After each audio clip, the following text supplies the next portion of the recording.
चलिए दोस्तों, आज की क्लास में हम forecasting that is a business forecasting को आगे बढ़ाते हैं और लेक्चर नंबर 2 आपके साथ डिस्कस करते हैं। जैसा कि लास्ट लेक्चर में हमने देखा था, दो तरह की टेक्निक होती हैं, एक होती है क्वांटिटेटिव और एक होती है क्वालिटेटिव। तो quantitative he examination point of view से इंपॉर्टेंट है और क्वांटिटेटिव के अंदर सबसे पहली जो टेक्निक थी वो दोस्तों वो थी हमारी रिग्रेशन एनालिसिस। तो आइए रिग्रेशन एनालिसिस को हम आज आपके साथ डिस्कस करते हैं।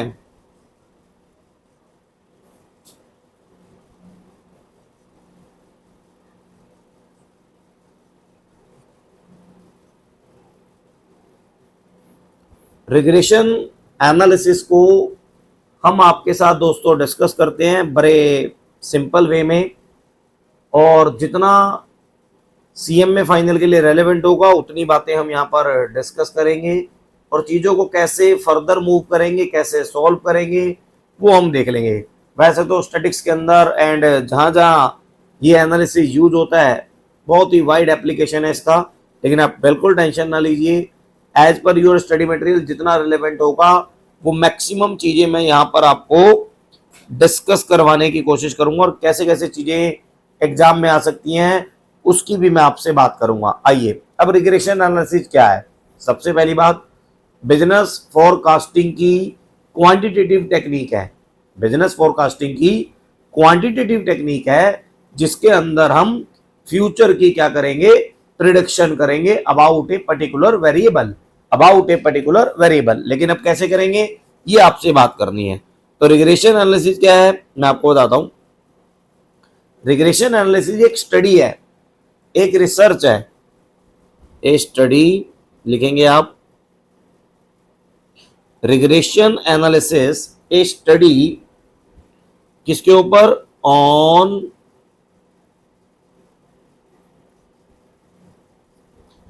रिलेशनशिप in between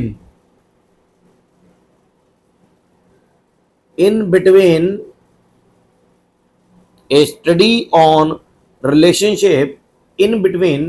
यहां पर क्या होते हैं, दो वेरिएबल होते हैं, एक डिपेंडेंट वेरिएबल और एक इंडिपेंडेंट वेरिएबल, एक डिपेंडेंट वेरिएबल और एक दोस्तों इंडिपेंडेंट वेरिएबल। तो इन बिटवीन वन डिपेंडेंट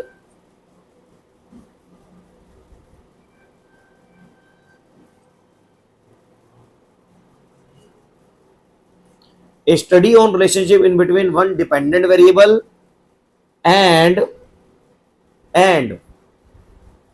दूसरा होगा अदर इंडिपेंडेंट वेरिएबल। अब जो अदर इंडिपेंडेंट वेरिएबल होगा वो एक भी हो सकता है, एक से ज्यादा भी हो सकता है। एंड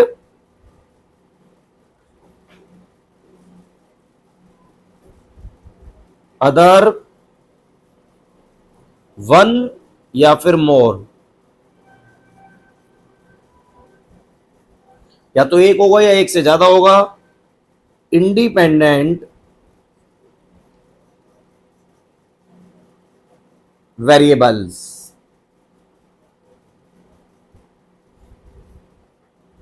तो ये कुछ बात है। अब वेरिएबल्स कैसे, जैसे मैं आपको एक एग्जांपल बताता हूं। एग्जांपल सिंपल है कि भाई एडवर्टीजमेंट हम करेंगे तो देन हमारी सेल होगी। तो सेल डिपेंड करती है किसके ऊपर, सेल डिपेंड करती है एडवर्टीजमेंट के ऊपर। तो सेल एक डिपेंडेंट वेरिएबल है। जैसे एक एग्जांपल के तौर में मैं बताऊं, सेल्स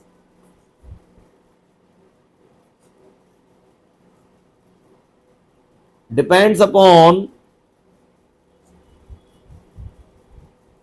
एडवर्टाइजमेंट।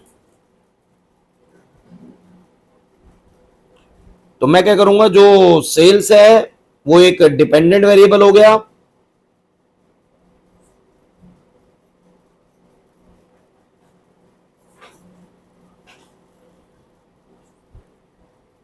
और जो ये एडवर्टीजमेंट हो गई वो हो गया इंडिपेंडेंट वेरिएबल। ठीक है जी।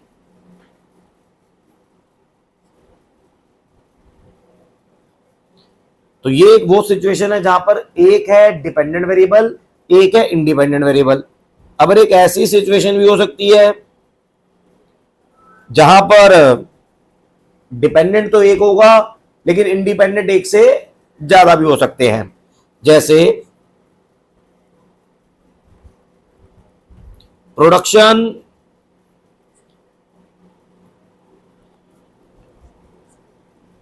Depends upon production depends upon for example production depends upon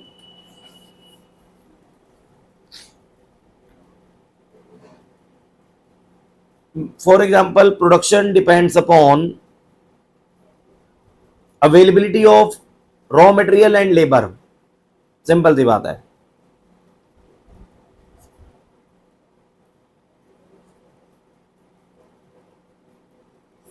availability of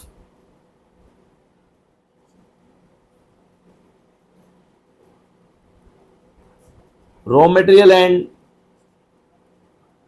labour. एक से ज्यादा इंडिपेंडेंट, डिपेंडेंट हमारा प्रोडक्शन, इस तरह की कुछ बातें हैं। और भी एग्जांपल हो सकते हैं, आपके एक्सपेंसेस या कंजम्पशन डिपेंड अपॉन इनकम, तो वो सारी चीजें। अब रिग्रेशन एनालिसिस में आपके स्टडी मटेरियल के अकॉर्डिंग दो ही चीजें देखने को मिलेंगी, या तो स्टडी टू वेरिएबल की होगी या फिर स्टडी टू से ज्यादा वेरिएबल की होगी। टू का मतलब एक डिपेंडेंट एक इंडिपेंडेंट। और दूसरी स्टडी बहुत सिंपल है। तो दो तरह की स्टडी आपको रिग्रेशन एनालिसिस में देखने को मिलेगी। दो तरह की study, study one, study two. एक स्टडी वन एक स्टडी टू आपको देखने को मिलेगी। स्टडी वन होगी in between two variable, two variables के बीच। और study two more than two variables.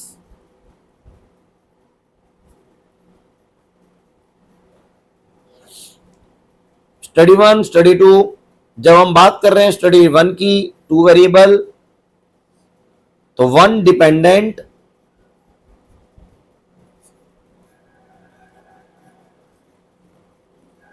और दूसरा क्या होगा, वन इंडिपेंडेंट।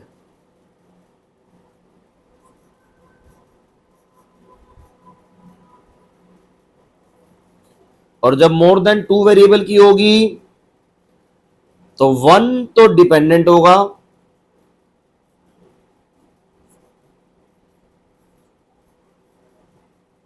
और टू और मोर इंडिपेंडेंट होंगे।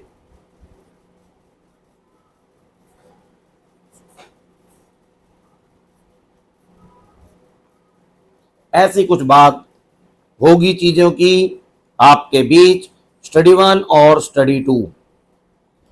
जो दोस्तों ये स्टडी वन है, रिग्रेशन एनालिसिस में इस स्टडी को कहा जाता है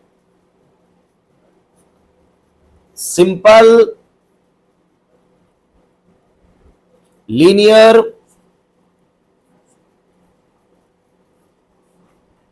रिग्रेशन। Simple linear regression. और जो वन डिपेंडेंट और दो इंडिपेंडेंट के बीच में है उसे कहा जाता है मल्टीपल लीनियर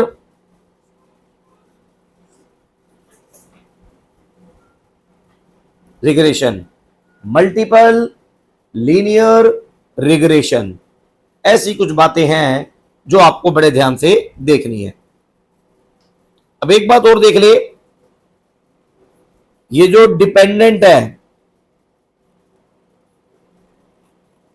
जो डिपेंडेंट वेरिएबल है, इसको हम कुछ और नाम से भी जानते हैं डिपेंडेंट वेरिएबल को। डिपेंडेंट का मतलब जो दूसरे के ऊपर डिपेंड है, जो दूसरे के ऊपर डिपेंड है। इसका एक और नाम है रिस्पॉन्स, रिस्पॉन्स वेरिएबल बोलो, या फिर इसे रिग्रेस्ड,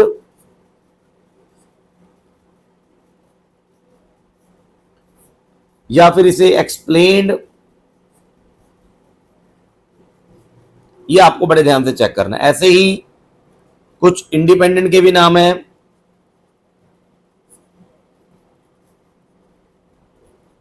इंडिपेंडेंट वेरिएबल के भी दोस्तों कुछ नाम है, बड़े ध्यान से देखना। जैसे कि रिस्पॉन्स हुआ या रिग्रेस्ड हुआ, एक्सप्लेन्ड हुआ, वो तो हो गए डिपेंडेंट। अब इंडिपेंडेंट को जो दूसरे नामों से जानता है वो है रिग्रेसर, जो दूसरे को अपने ऊपर फॉलो कराएगा। एक्सप्लेनेटर,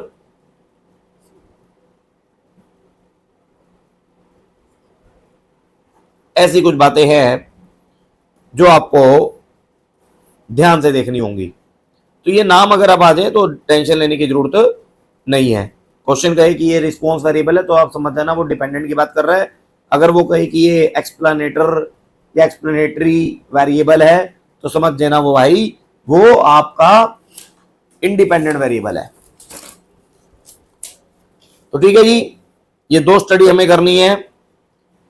तो सबसे पहली स्टडी रिग्रेशन एनालिसिस में मैं जो आपके साथ डिस्कस करूंगा वो होगा सिंपल लीनियर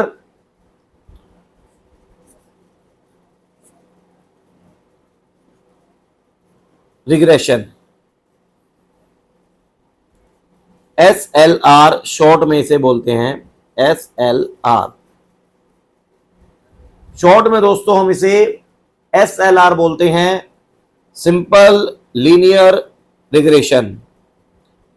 ये क्या है? एक स्टडी है in between, a study on relationship in between one dependent. ये क्या है? A study on relationship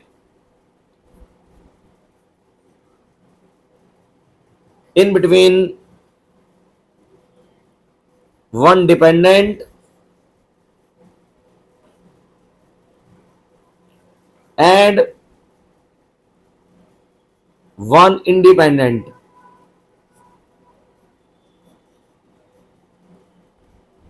variable की। जैसे कि मैंने आपको एग्जाम्पल के तौर पे बताया, एग्जाम्पल के तौर पे सेल्स डिपेंड्स अपॉन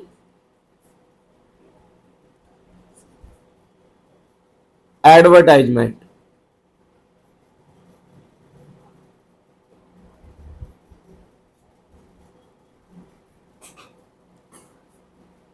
या कंजम्पशन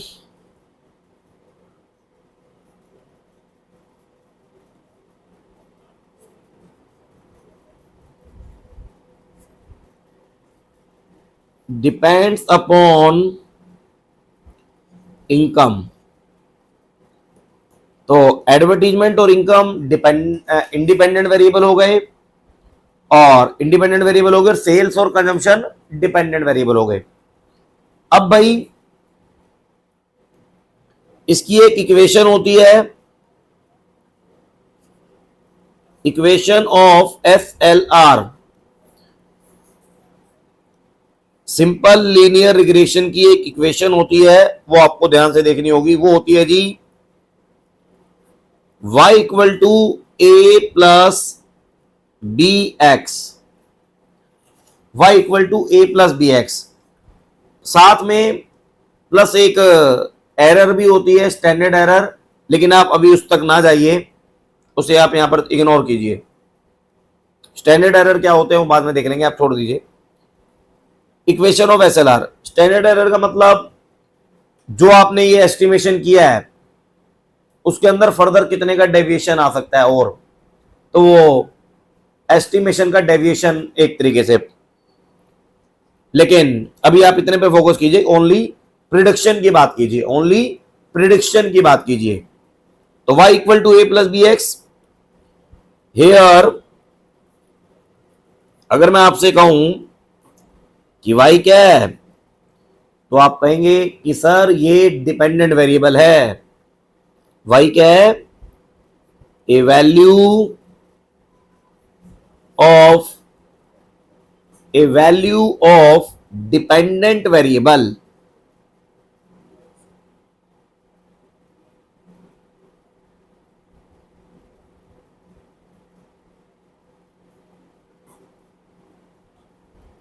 ठीक है जी, a value of dependent variable.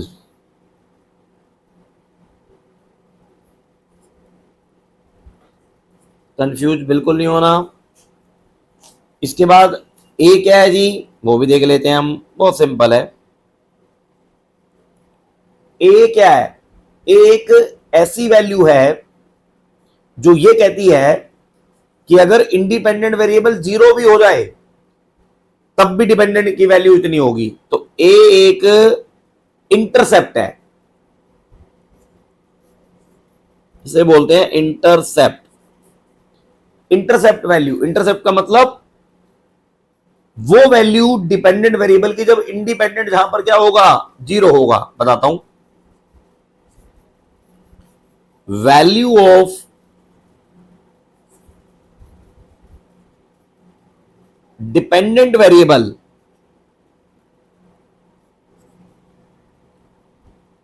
value of dependent variable when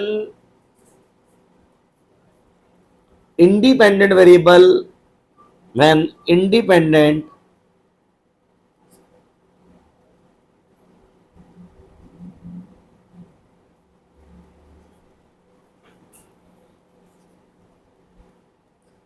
is zero. जब वो जीरो होगा तो डिपेंडेंट की वेरिएबल की वैल्यू ए इंटरसेप्ट कहलाएगी। यहां तक की बातें नोट करने के बाद बचा बी और एक्स क्या है। बी और एक्स क्या है? बी क्या है जी? बी है हमारा स्लोप, स्लोप या फिर रिग्रेशन कोएफिशिएंट। ये कोएफिशिएंट कोरिलेशन हम देखते थे स्टैंडर्ड डेविएशन के चैप्टर में, पोर्टफोलियो एसएफएम में, कि कोएफिशिएंट कोरिलेशन हमें किसी दो के बीच में एक रिलेशन बताता था कि इनका आपस में पॉजिटिव है, नेगेटिव है या क्या है।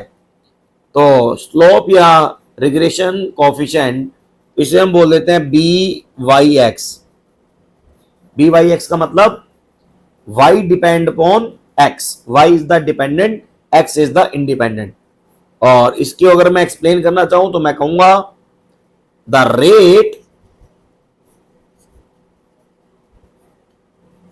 Of change in the rate of change in dependent variable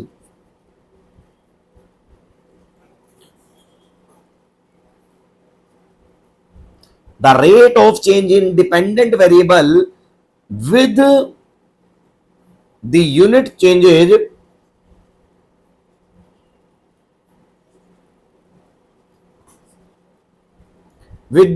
changes in independent variable।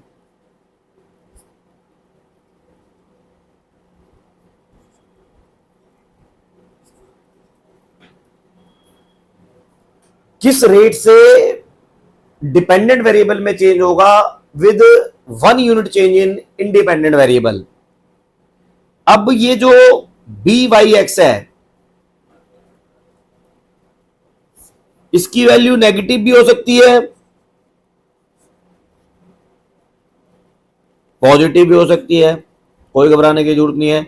Equation normal, बस एक इंटरप्रिटेशन बता देता हूं। अगर नेगेटिव होगी तो हम कहेंगे इंडिपेंडेंट और डिपेंडेंट के अंदर नेगेटिव रिलेशन है।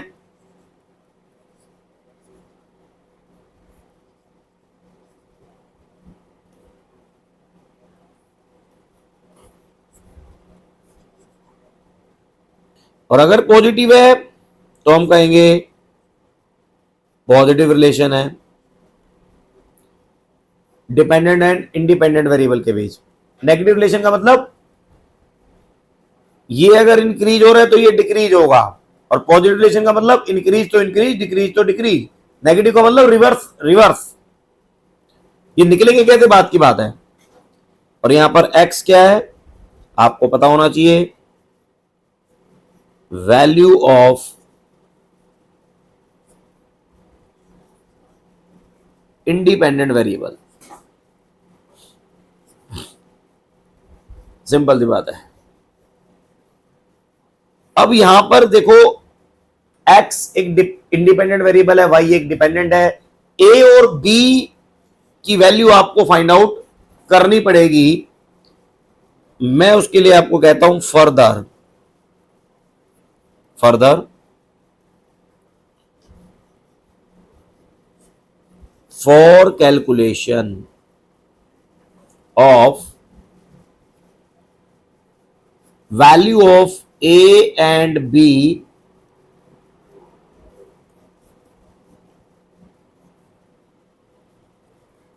we are using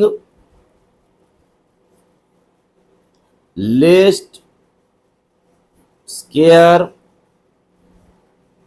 equations। हम दो इक्वेशंस का यूज करेंगे। ये इक्वेशंस आपको याद करनी पड़ेंगी। वो इक्वेशंस क्या है, पहली है समिशन y, जितना भी y आपको दे रखा है डिपेंडेंट वेरिएबल उन सबका टोटल इक्वल टू n है नंबर ऑफ ऑब्जर्वेशन। जैसे 5 सालों का डाटा है या 5 डाटा है तो 5 हो गया number of observation. N a plus b summation x, this is the equation 1। इसके बाद आएगी इक्वेशन 2, सिग्मा एक्स वाई और ए, ये याद करनी पड़ेगी, sigma x plus b sigma x का स्क्वायर। ये आपको थोड़ा सा यहां पर याद करना पड़ेगा, ए और बी की वैल्यू निकाल के, देन ही आपका काम हो पाएगा, देन ही आपका ये सारा काम हो पाएगा। आइए मैं आपको एक बार आपके यहां पे लेके आता हूं। रिग्रेशन एनालिसिस के अंदर वही बताया हुआ है सारा की सारा। फिर यहां से सिंपल लीनियर रिग्रेशन होगा। ये सिंपल लीनियर रिग्रेशन है। देखो y इंटरसेप्ट का मतलब that is a value of a, this is the value of a। जहां पर x 0 होगा वहां पर, जहां पर x 0 होगा वहां पर ये जो y की वैल्यू है दैट इज ए डिपेंडेंट की वेरिएबल। इसके बाद एक इक्वेशन, ये सारा u indicate amount of error, तो एरर यहां पर अभी इग्नोर कीजिए, अभी ओनली प्रिडिक्शन करने की कोशिश कीजिए a प्लस बी एक्स वाली। ये सारी चीजें क्या है ये भी आप छोड़ दीजिए, ये फॉर्मूले क्या है ये भी आप छोड़ दीजिए। ये सारा मैं आपको समझाऊंगा, ये सारा मैं आपको समझाऊंगा, ये सब छोड़िए अभी आप। जो मैंने अभी आपको लिखवाया उस इक्वेशन को मैं आपको बस स्टडी मटेरियल से मैच कराना चाहता हूं कि फर्स्ट इक्वेशन एक्स वाई वाली है, ये रही फर्स्ट, और सेकंड नॉर्मल इक्वेशन ये रही। ऊपर दे रखी है तो देख लेते हैं। Regression model a plus b x, ठीक है। उसके बाद ये equation sigma y n a करो या ए एन करो, बात एक ही है, plus b sigma x where number of observation x y x square का सिग्मा, ठीक है जी इक्वेशन। आओ इस क्वेश्चन को जरा देखते हैं। There are two variable that need to be study, export of raw cotton and import of manufacture goods in India. आपको रॉ कॉटन एक्सपोर्ट करनी है एंड इंपोर्ट करने हैं manufacture goods in India. Following 7 year का data, तो number of observation हो गए 7।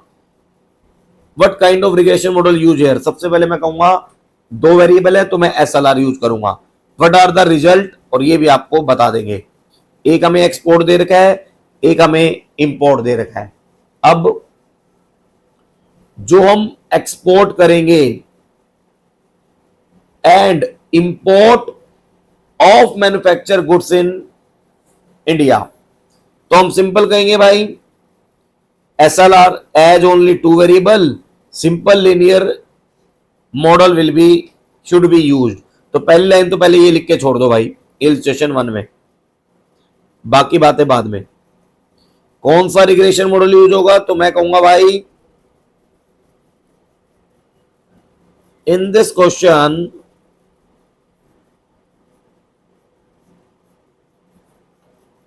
Only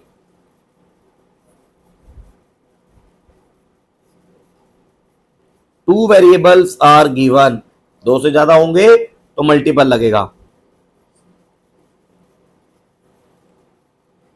are given या involve,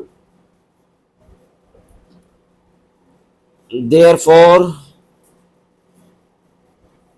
simple linear regression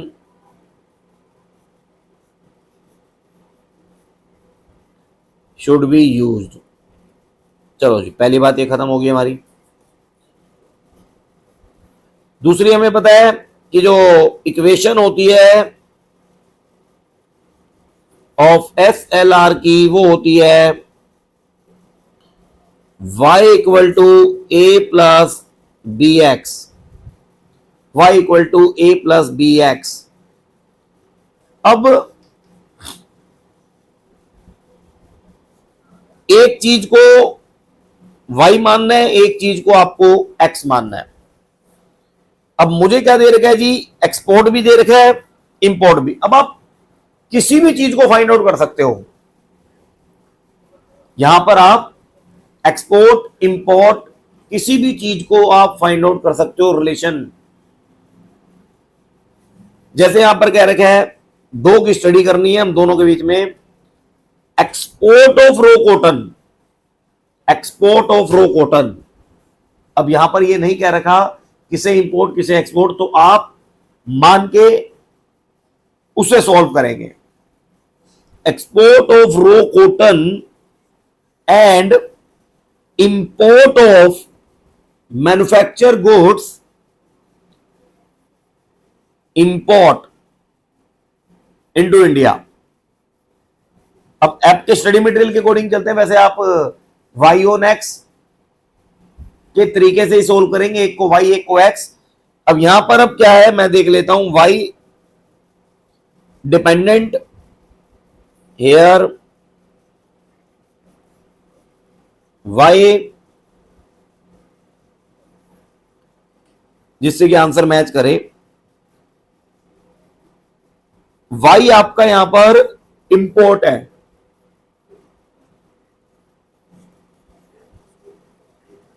and x is export. तो इंपोर्ट हमारा डिपेंडेंट है जिसे हम फाइंड आउट करेंगे इक्वेशन में। ये सारी इक्वेशन हम आपके सामने है, लेकिन उससे पहले हमें ए और बी की वैल्यू चाहिए, और ए और बी की वैल्यू कैसे आती है वो आपको पता है। लिस्ट स्क्वायर इक्वेशन वो भी देख लेते हैं।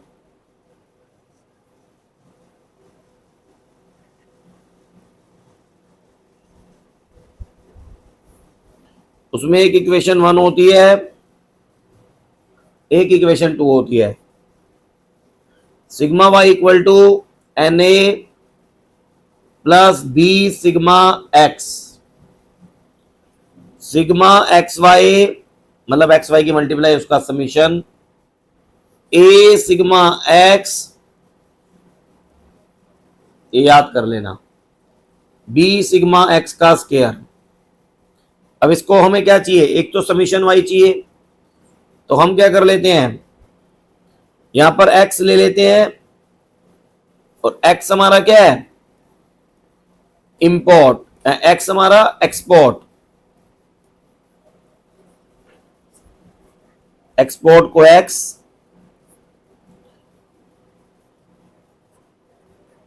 इंपोर्ट को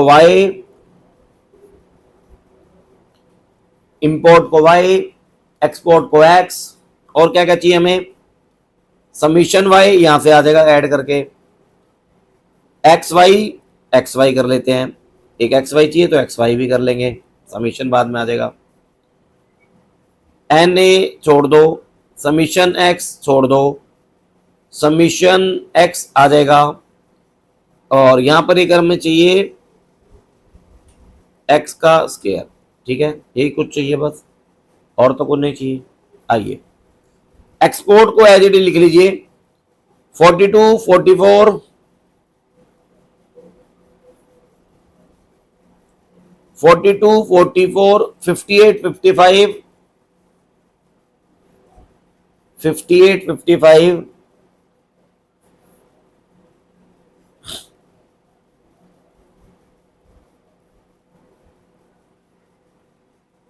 89, 98,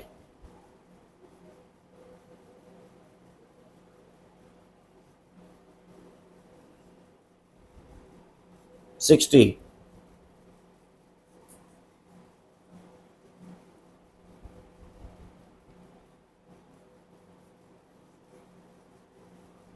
और y दूसरा हमने लेना है y भाई, इंपोर्ट इज द y, 56, 49,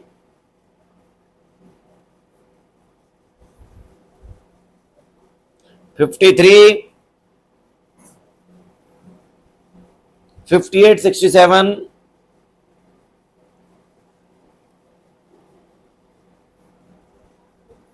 76, 58। अब इसके बाद हम इन दोनों की मल्टीप्लिकेशन एक्स वाई कर लेते हैं। आइए यहां से एक्स भी हो गया, वाई भी हो गया, एक्स वाई की कैलकुलेशन अपने आप देख लेना। 2352 मल्टीप्लाई है ये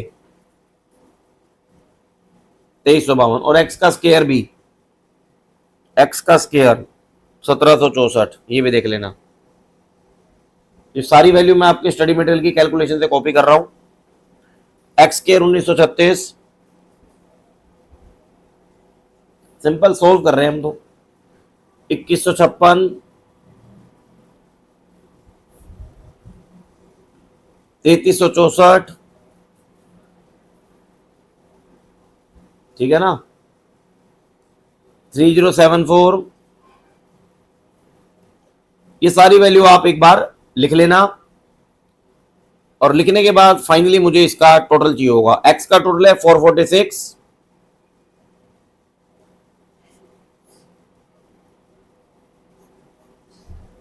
वाई का टोटल है 417, एक्स स्क्वायर और x y 27663, this is the x y, और एक्स स्क्वायर है 31214, 31214। ठीक है, यहां तक टोटल कर लेना इसको सॉल्व करके। अब आ जाओ तुम इक्वेशन पे, मुझे चाहिए सिग्मा वाई। सिग्मा वाई है 417 इक्वल टू, पहली इक्वेशन में एन कितना 7, ब्रैकेट में ए, इसकी वैल्यू फाइंड आउट करनी है, प्लस बी की वैल्यू फाइंड आउट करनी है, और समीशन एक्स 446। दूसरी इक्वेशन है सिग्मा एक्स वाई, और सिग्मा एक्स वाई है मेरा 27663, और ए की वैल्यू समीशन एक्स, तो 446 ब्रैकेट में ए, ब्रैकेट में बी, एक्स का स्क्वायर का समीशन 31214। अब आप इन दोनों इक्वेशन को क्या करेंगे, सॉल्व करेंगे, और वैल्यू ए और बी की फाइंड आउट कर लेंगे। इन दोनों को सॉल्व करके आप ए और बी की वैल्यू फाइंड आउट कर लो, जैसे आप बचपन में इन इक्वेशनों को सोल्व करते थे।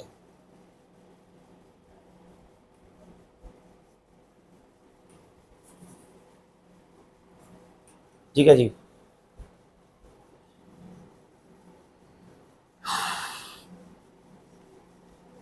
फोर 46 ए को और उसकी वैल्यू उसमें पुट कर लें, कैलकुलेटर पे ले चलें। 4 4 6 और 7 कैलकुलेटर पे ले चलते हैं एक बार।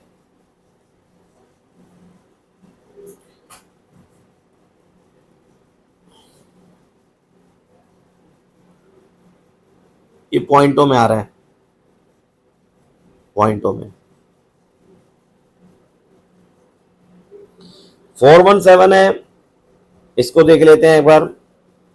31,214 और 446, 31,214 डिवाइड बाय 446, ये भी 69.9865 समथिंग वैल्यू आ रही है। मतलब मैं ए और बी की फिगर को इक्वल करना चाहता हूं, किसी भी एक इक्वेशन को एक पर्टिकुलर फिगर से पूरे से मल्टीप्लाई करके, तो वो आपको देखना है। तो हम सबको मल्टीप्लाई कर लेते हैं, या इसको सीधा सोल्व करना है तो वो भी देख लीजिए। हम ये इक्वेशन 1 हो गई, ये इक्वेशन 2 हो गई, कैलकुलेटर आप देखते रहेगा। हम मान लेते हैं फर्स्ट इक्वेशन को हम, ये जो फिगर आई है इतने से मल्टीप्लाई करोगे तो बराबर हो जाएगी 69.98, लगभग लगभग 70 ही है, लगभग लगभग 70 ही है। तो हम कह देते हैं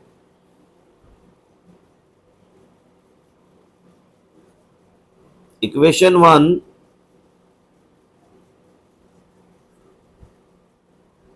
मल्टीप्लाइंग बाय 70, तो हमारे पास रिजल्ट होगा, हमारे पास रिजल्ट होगा 417 को 70 से मल्टीप्लाई, 417 इंटू में 70, 29,190,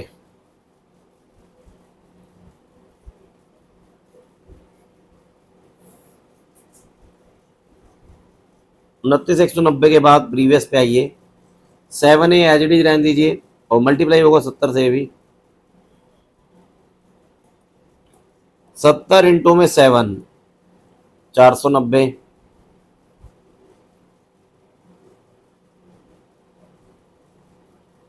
ए ऐसे भी लिखिए। बी है तो वो तो इक्वल आपको लाना ही पड़ेगा, इक्वल ले आते हैं हम उसे। 31,214 ही रखता हूं मैं, ठीक है, मैं ज्यादा 31,214 बी, ये वैल्यू एज इट इज जो भी थी हमारी।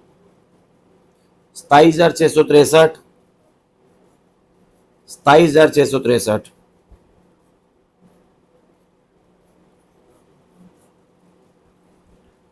490 ए बी जो भी है वो मैं एज इट इज ले लेता हूं क्योंकि उसको हम चेंज नहीं कर रहे। 446 ए,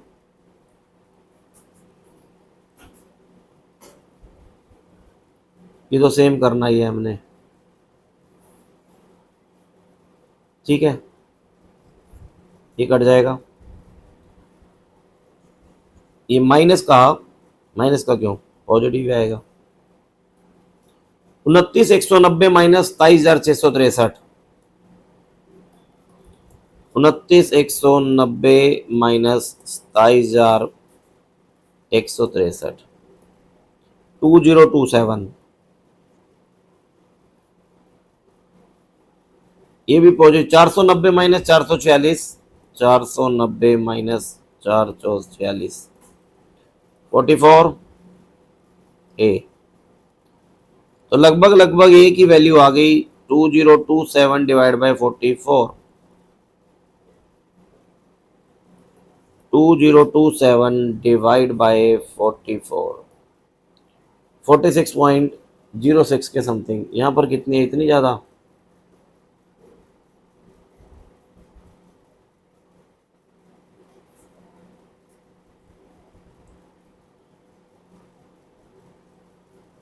ये तो बी है 0.39 और ए कितना आया था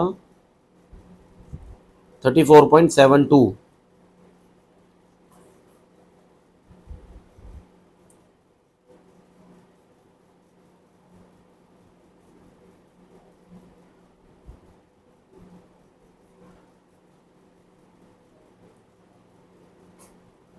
कहीं ना कहीं कैलकुलेशन में देख लीजिए क्या गड़बड़ आ रही है। हमारा आ रहा है 2027 डिवाइड बाई 44, बहुत ज़्यादा आ रहा है। तो कहीं ना कहीं कैलकुलेशन एरर ही हो रही है। 29,190, 27,663, 490, 446।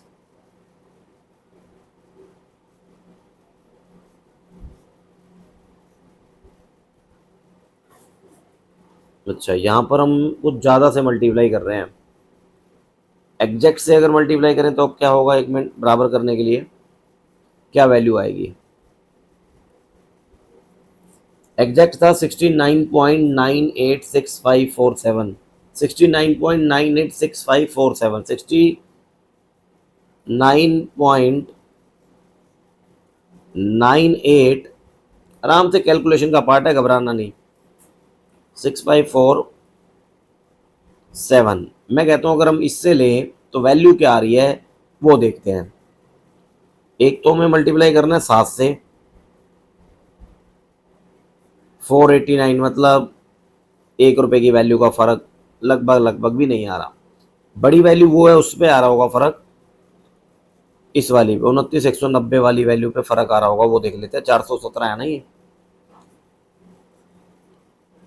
तो 69.986547 ये वैल्यू है।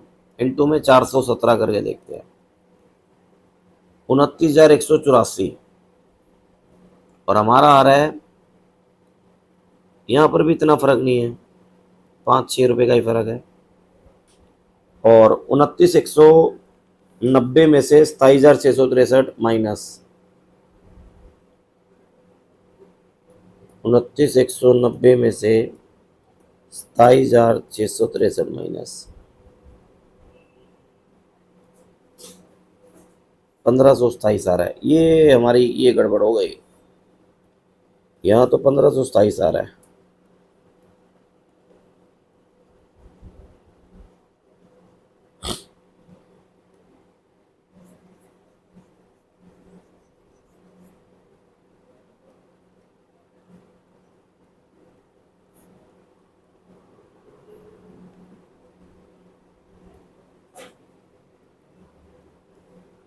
₹34.70 के आसपास।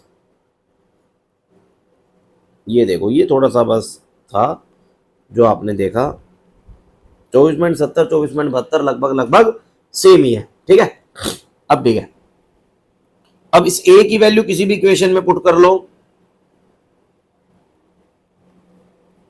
Bye putting value of a in equation 1। तो इक्वेशन 1 में वैल्यू पुट करें। इक्वेशन 1 हमारी क्या है देख लेते हैं। इक्वेशन 1 हमारी है 417 equal to 7a, 417 equal to 7a plus b 446, 417 equal to 7a plus 446 b. 417 as it is, 7 multiply होगा 34.7072 जो भी है, 446 बी। तो ये हो जाएगा 417 -7 इंटू में 34.70 डिवाइड बाय 446, ये बी की वैल्यू आ गई।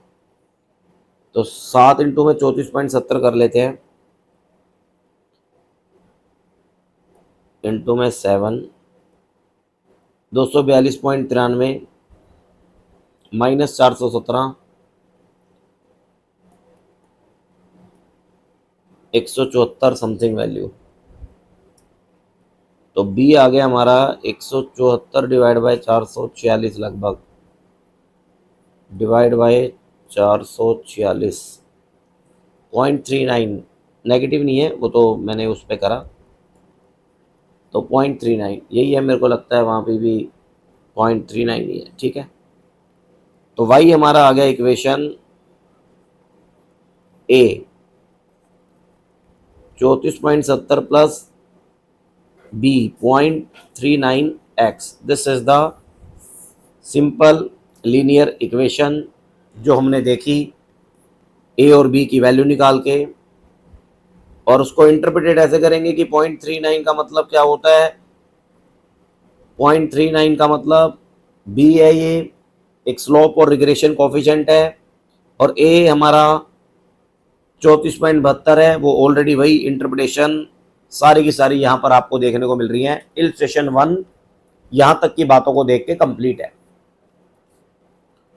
इलस्ट्रेशन 1 यहाँ की बातों, अब देखो एसएलआर के अंदर ना सिचुएशन होती है, एक होता है वाई ऑन एक्स, वाई को आप फाइंड आउट कर सकते हैं एक्स को इंडिपेंडेंट मान के, और एक एक्स ऑन वाई, एक्स को फाइंड आउट कर सकते हैं वाई को इंडिपेंडेंट मान के। लेकिन आप वाई ऑन एक्स ही करके चले हमेशा, तो जो भी चीज निकलनी होगी वाई ऑन एक्स वाली इक्वेशन से ही आ जाएगी जो आपको देखने को। अब ये कुछ और चीजें हैं मैं आपको बताता हूं, इसी को आगे बढ़ाते हुए आराम से।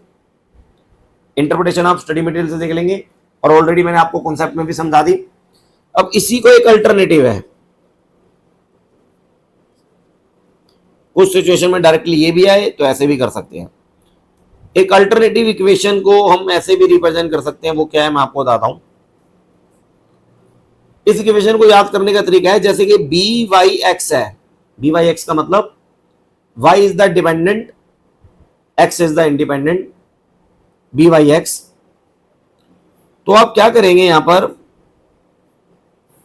बी वाई एक्स में एक ये वाली इक्वेशन मैं आपको बता रहा हूं, बी वाई एक्स, इसको इस तरीके से लिखेंगे, y माइनस वाई बार, ये y इधर है तो इक्वल के इधर, और x माइनस एक्स बार। बस इस इक्वेशन से भी डायरेक्टली आपका आंसर आ जाएगा। सीनियर लीनियर इक्वेशन को ऐसे भी लिख सकते हैं। और ये बी वाई एक्स कैसे निकलेगा वो बताया था। देखो y तो आपको पता ही है क्या है, y बार क्या है, y bar is the mean of y, और x बार क्या है, मीन ऑफ x, और ये बी वाई एक्स क्या है, ये वही कोफिशिएंट है। देखो यहां पर y हमारा वही डिपेंडेंट वेरिएबल,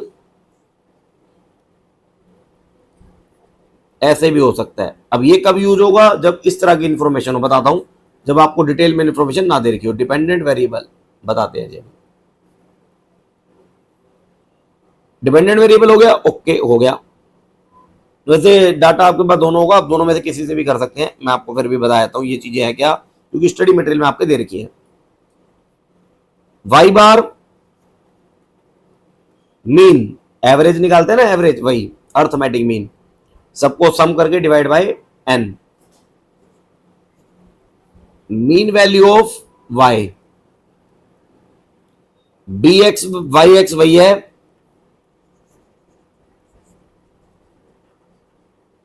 रिग्रेशन कोएफिशिएंट, और एक्स आपको पता है इंडिपेंडेंट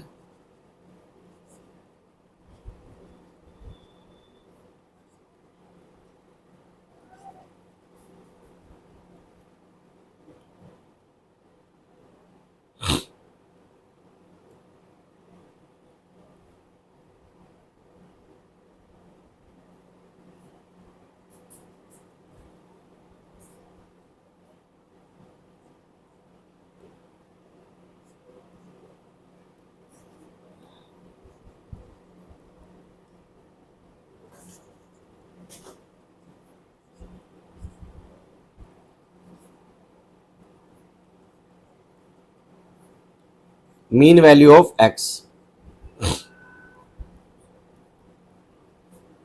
ठीक है, अब पहले तो हम ए और बी इक्वेशन से निकालते थे, बी वाई एक्स ना डायरेक्ट भी निकल जाएगा। बी वाई एक्स डायरेक्ट यहां पर फाइंड आउट करने के कुछ मेथड है, मैं आपको बता देता हूं। आप इस तरीके से करना चाहें इस तरीके से भी कर लें। बी वाई एक्स निकालना हो, इसके लिए एक फॉर्मूला है एन, याद कर सकते हैं, नहीं तो ऊपर वाली इक्वेशन ही करके छोड़ दे।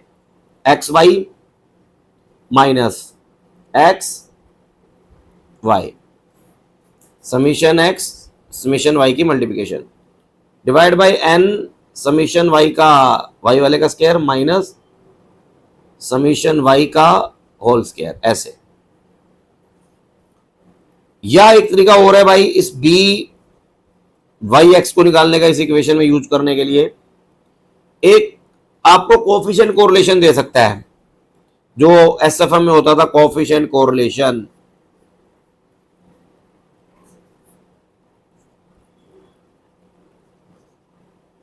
पोर्टफोलियो में standard deviation of y divide by standard deviation of x, ये आपको चीजें डायरेक्टली दे सकता है तब भी। एक और है कि आपको डायरेक्टली बी वाई एक्स निकालना है, तो covariance x y x variance, इस तरीके से भी सिचुएशन कर सकते हैं। जैसे अब कई बार आपको कोफिशिएंट कोरिलेशन दे तो ये वाला फॉर्मूला करके इक्वेशन करके डायरेक्टली काम हो जाएगा आपका। अब ये ना कोफिशिएंट कोरिलेशन देगा तो फटाफट आपको निकालने की जरूरत नहीं है, कोवेरियंस नहीं देगा, स्टैंडर्ड डेविएशन नहीं देगा। ये स्टैंडर्ड डेविएशन वाली चीजें जब डायरेक्टली आपके क्वेश्चन में दे रखी हो तब आप इस तरीके से अपना सीनियर सिंपल लीनियर इक्वेशन कर सकते हैं, लेकिन ज्यादा लफड़े में पड़ने की जरूरत नहीं है। अब आपको एक्स और वाई की इंडिविजुअल इंडिविजुअल फिगर दे रखी है साथ, तो आप इस इक्वेशन को यूज करने के लिए केवल ये वाला तरीका अपना सकते हैं, n7xy। जो जो आपके पास है मैं आपको दिखाता हूं, ये देखो बी वाई एक्स यहां पे निकालते हैं हम, एक्स और वाई की वैल्यू जैसे भी सिचुएशन हो,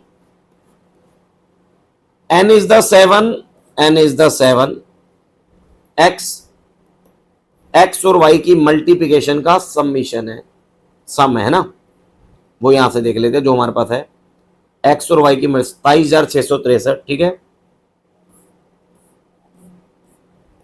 27,663। और क्या है उसमें, माइनस एक्स और वाई के समीशन की मल्टीप्लिकेशन माइनस, अब स्टडी मेट में देख लो, समीशन एक्स 446 और 417, 446 इंटू में 417, ठीक है, डिवाइड बाय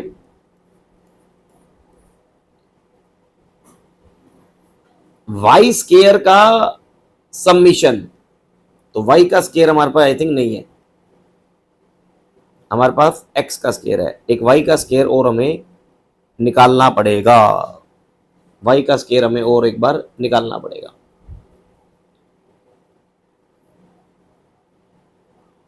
देख लेते हैं एक बार, आपके स्टडी मटेरियल में दे रखा है ये, इसको फाइंड आउट करने के method. S L R x का चाहिए, वाई का चाहिए, वो एक बार फॉर्मूले में देख लेते हैं। Coefficient correlation okay okay okay, regression b x y निकालने का तरीका है ना, ये देखो एक्स ऑन वाई पे नहीं, वाई ऑन एक्स वाला देखो, स्टैंडर्डेशन है, ठीक है।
मेरा तो बैटरी कहाँ है इसमें। हेलो। हेलो, तो ये बंद कैसे हुआ? अब ये भी देखना पड़ेगा कब से बंद हुआ। चलो इसको एक बार कंटिन्यू करता हूं मैं। एक बार वॉइस की देख लेना प्रॉब्लम बीच में हुई है कि नहीं, मैं एक बार दोबारा चेक करके उसको 5 मिनट में एक अलग से वीडियो डाल के एक्सप्लेन कर दूंगा। तो नीचे एक्स आएगा वो मैं ही चेक कर रहा हूं, नीचे एक्स आएगा वो मैं चेक कर रहा हूं, क्योंकि यहां पर हमने नीचे वाई ले रखा था जिससे आंसर वो मैच नहीं किया। मैं दोबारा से इसको एक बार चेक कर रहा हूं कि 193,641 - 10 और नीचे मैं लेना चाहता हूं N7 और सिग्मा एक्स का स्केयर, मतलब एक्स स्केयर का सिग्मा। ये देखते हैं एक बार, एक्स स्केयर का सिग्मा 31,214 और माइनस सिग्मा एक्स का होल स्केयर जो कि हमारा 446। ये देखते हैं एक बार।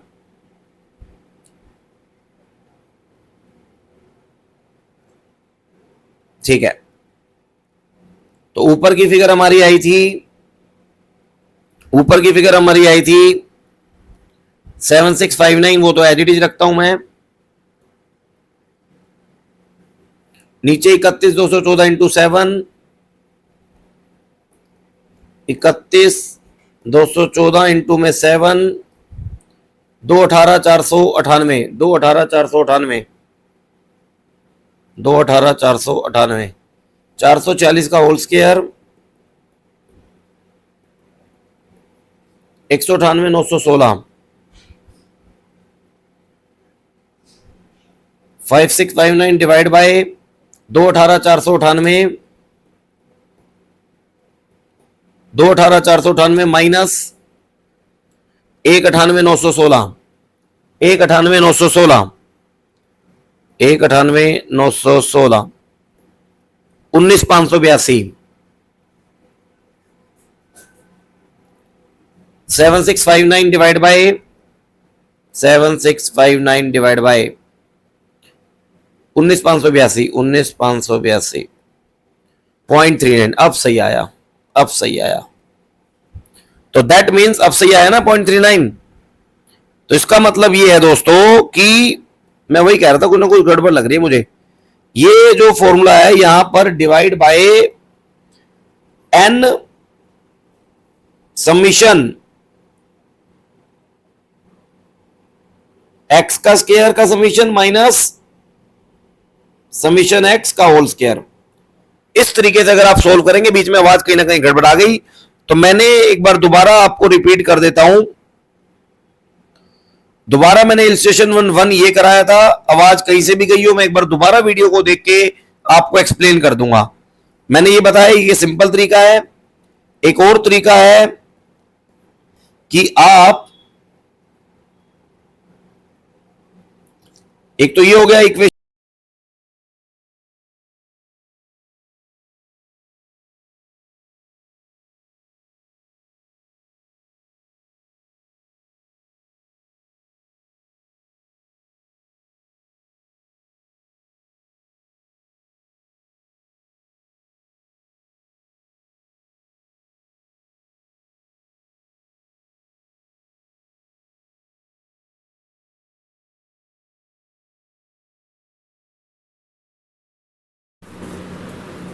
चालू करने पड़ रहा ना, बैटरी में इश्यू है माइक की। तो जहां पर भी वॉइस नहीं आई है एक बार मैं पूरी वीडियो दोबारा से देख के आपको बस उसी चीजों को एक्सप्लेन कर दूंगा। लेकिन बस मैंने यही बताया कि ये एक अनदर इक्वेशन है जिसके माध्यम से हम कर सकते हैं, और इसके अंदर बी वाई एक्स को निकालने के बहुत सारे तरीके हैं। ध्यान करना, बी वाई एक्स में डिवाइड बाय एक्स वाला आएगा, ये डिवाइड बाय एक्स आएगा, यहां पे डिवाइड बाय एक्स आएगा। इस तरीके से आप सोल्व करेंगे। तो ये वाला डिवाइड बाय हमने चेंज किया, और जैसे ही हमने यहां पर डिवाइड बाय में चेंज किया तो ये वाली हमारी फाइनल फिगर आ गई, और आंसर हमारा बिल्कुल दोनों के दोनों टैली कर गए। ये सिंपल लीनियर इक्वेशन आपके सामने है। नेक्स्ट क्लास में मल्टीपल करेंगे, लेकिन इसके अंदर जहां पर भी वॉइस नहीं आई वो हम अभी आपके साथ डिस्कस कर लेंगे, और नेक्स्ट 5 मिनट की वीडियो में मैं पूरा की पूरा वो एक्सप्लेन कर दूंगा। ओके जी।